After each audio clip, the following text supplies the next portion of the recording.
Jangan lupa like, subscribe, dan share ya. Bismillahirrahmanirrahim. Membagi-bagikan uang kepada anak-anak, kerabat, ataupun tetangga merupakan salah satu tradisi yang dilakukan kaum muslimin di negeri ini untuk berbagi kebahagiaan di Hari Raya Idul Fitri. Sehingga beberapa hari menjelang Idul Fitri, ramai kita jumpai masyarakat berbondong-bondong menukarkan uangnya dengan nominal yang lebih kecil di tempat jasa penukaran uang lebaran, baik di lembaga keuangan maupun jasa penukaran uang musiman yang ada di pinggir-pinggir jalan. Biasanya, setiap penukaran uang nominal Rp100.000 akan dikenakan jasa tambahan 10% atau Rp10.000. Ini sejak kapan Pak buka ini Pak? Dari tanggal 11 kemarin. Dari tanggal 11, sampai kapan Pak biasanya? Sampai malam takbiran. Malam takbiran itu. Pak, kalau nukar duit ini biasanya berapa Pak? Nominalnya yang 100, 110. Yang 100 itu? Yang pecahan 5.000, 20. Dan 5.000 20? Ya. Yang 10.000 ya hari-hari. Sama biasanya 100-nya 110. Jadi per 100-nya 10%. Kalau udah menjelang mau Idul Fitri kurang 4 hari bisa naik, bisa 20% sampai 25%. 100.000-nya. Kalau tiap harinya ya bisa, kalau omset bisa 8 jutaan.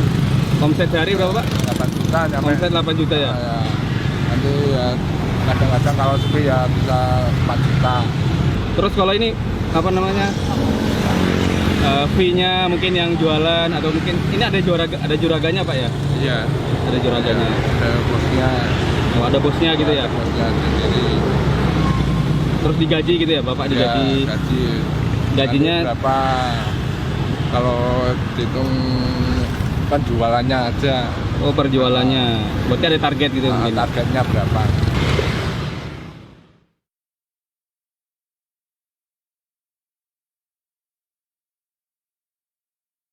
Dalam sebuah hadis dari Abu Sa'id Al-Khudri yang diriwayatkan oleh Imam Ahmad dan Muslim, Nabi SAW pernah memberikan acuan tentang masalah transaksi benda-benda ribawi.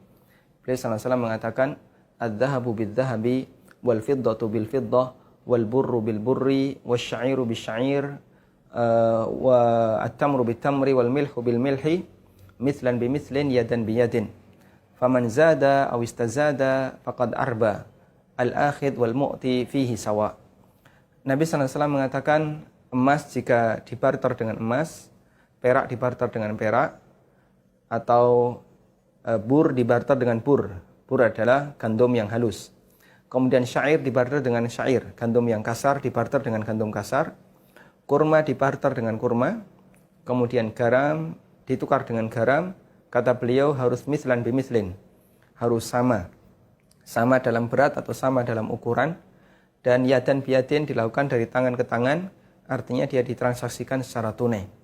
Kemudian beliau mengatakan faman zada aw istazada faqad arba. Jika ada yang ngasih tambahan atau dia minta tambahan, maka dia telah melakukan transaksi riba. Dan beliau mengatakan al-akhidu wal mu'ti fihi sawa. Baik yang mengambil maupun yang menerima, dua-duanya dosanya sama. Artinya sama-sama melakukan transaksi riba. Kemudian ketika terjadi tukar-menukar antara uang dengan uang rupiah, di situ dia melakukan tukar-menukar antara mata uang dengan mata uang. Kemudian kenapa dalam transaksi tukar-menukar uang lebaran itu termasuk transaksi riba? Karena dia masuk dalam cakupan hadis tadi. Nabi SAW melarang emas ditukar dengan emas, ada selisih. Ketika di situ ada selisih, baik yang minta atau yang diberi selisih, diberi tambahan, kata Nabi SAW, faqad arba, dia melakukan transaksi riba. Al-akhidhu wal mu'ti fihi sawa, yang mengambil maupun yang memberi, dua-duanya dosanya sama. Sehingga baik konsumennya maupun pemilik uang, penjual uang, dua-duanya sama. Dan perlu difahami, yang namanya jual beli dengan tukar menukar itu sama.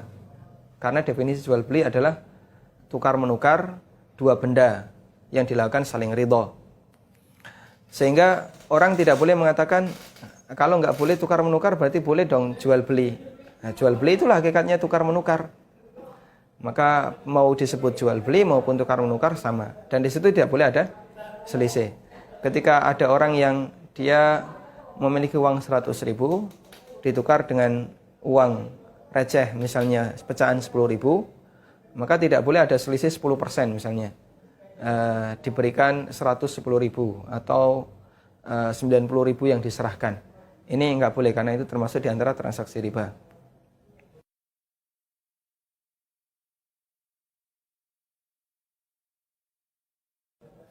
Kemudian apa bahayanya? Bahayanya adalah ketika transaksi itu dilakukan, maka keduanya melakukan dosa besar. Karena riba ini dosa yang sangat besar. Bahkan Allah Subhanahu wa taala dalam Al-Qur'an menantang orang yang dia makan riba dengan tantangan perang, ya. Dengan tantangan perang, dan kata Ibnu Abbas itu terjadi ketika di padang mahsyar. Kemudian Nabi sallallahu alaihi wasallam juga menyebutkan ketika orang melakukan transaksi riba, maka hakikatnya dia telah melakukan perbuatan dosa yang paling kecil adalah seperti berzina dengan ibunya, sebagaimana dalam hadis riwayat Hakim. Karena itu kami sarankan kepada kaum muslimin dimanapun Anda berada, sebisa mungkin bersabar dan bersabar. Kita hindari transaksi-transaksi semacam ini, apalagi ketika itu dilakukan di bulan Ramadan. Dan maksiat yang dilakukan di bulan yang istimewa, di bulan yang mulia, nilai dosanya jauh lebih besar dibandingkan ketika maksiat itu dilakukan di luar bulan Ramadan atau di luar bulan yang mulia. Maka kita lebih baik bersabar dengan kemudian datang ke tempat penukaran yang di situ tidak ada kenaikan, misalnya di lembaga keuangan, dan itu bukan termasuk transaksi riba jika nilainya sama. Anda bawa 100.000 ditukar dengan pecahan 10.000 dengan nilai yang sama, bukan termasuk di antara bentuk transaksi riba. Wallahu a'lam. Yang pertama, tukar menukar mata uang. Ya, baik mata uang yang sama atau mata uang berbeda. Rasulullah mensyaratkan kalau mata uang yang sama seperti rupiah dengan rupiah, maka tukar menukarnya harus sama nominalnya dan harus yadan biyadin. Arti yadan biyadin, tidak boleh beranjak dari majelis tersebut melainkan uang sudah diserah terimakan. Kalau dan sama nominalnya. Kalau berbeda mata uang, rupiah dengan dolar, atau rupiah dengan real, atau real dengan dolar, atau ringgit dengan rupiah, atau ringgit dengan real, atau ringgit dengan dolar, dan seterusnya, ini syaratnya cuma satu. Ya, boleh berbeda nominalnya, 1 dolar dengan 13.000 rupiah, atau 1 real dengan 4.000, 1 ringgit 3.000 sekian, ya. Boleh dengan syarat tidak yadan biyadin saja. Tidak boleh beranjak dari majelis melainkan sudah serah terima. Artinya ketika Anda panggil, umpamanya panggil antrian Ari, ya silakan. Anda mau apa? Mau apa? Saya mau beli dolar, Bu, 1.000 dolar. Ya. 1.000 dolar umpamanya 13 juta. Ya. Anda tuliskan 13 juta Pak Ari. Ya. Anda terima uang dari Pak Ari. Anda saat menghitung, Pak Arinya, Bu, saya mau ke toilet dulu. Nggak boleh Pak Ari. Kalau Anda ke toilet, batal jual belinya. Ambil dulu uang Anda, pergi ke toilet. Ya. Oh, gitu. Ya. Sehingga dengan demikian, dia tidak boleh beranjak dari depan Anda, melainkan uang 13 juta Anda terima dan hitung, kemudian Anda berikan 1.000 dolar, dan dihitung, dia mengatakan, terima kasih Bu, saya pergi. Itu sah. Tapi kalau ada yang beranjak, tadi yang beranjak dia. Tapi kalau Anda beranjak, Anda mengatakan, sebentar Pak Ari, saya masuk ke bagian ruangan lain dulu untuk ngambil dolarnya, ini menjadi tidak sah. Karena sudah berpisah majelis. Jelas yang pertama ini, Bu? Jelas. Nah.